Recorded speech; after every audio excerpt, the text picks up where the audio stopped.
The fishing line snapped tight on its own, yanked toward the black water. And in that exact moment, two pale reflections smiled back from the river surface, smiles that did not belong to the living. The river lay deep inside a remote forest in the Pacific Northwest, a place locals avoided after dusk.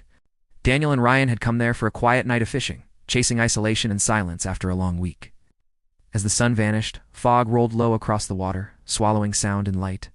The forest grew unnaturally still, as if every insect and bird had decided to watch instead of breathe. While casting their lines, Daniel noticed movement near the opposite bank. Two young women stood barefoot at the edge of the river, their long hair flowing perfectly despite the damp air.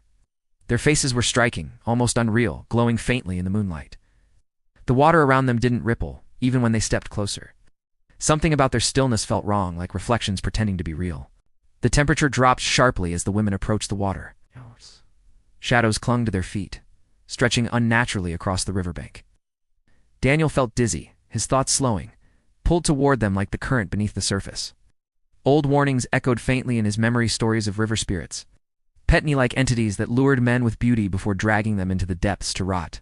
The illusion shattered without warning. The women's eyes darkened, turning hollow and endless. Their necks twisted slightly, bending at angles no human body could survive. The river began to churn, revealing pale hands rising from below, fingers clawing through the surface like drowned corpses reaching for air. The magical beauty faded, replaced by waterlogged skin and mouths stretched wide in silent hunger.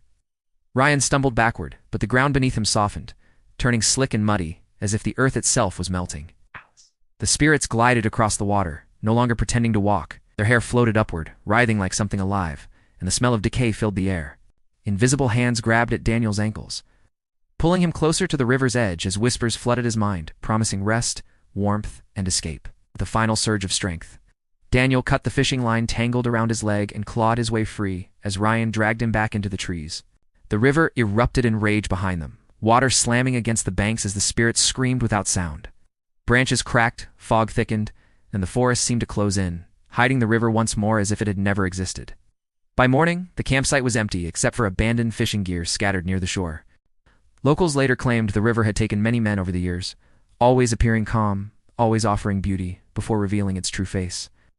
Even now, fishermen say that if you stare too long into still water at night, two smiling reflections may stare back. If this story haunted you, don't forget to like the video and subscribe to Horror Ambient for more dark and immersive horror stories lurking just beyond the firelight.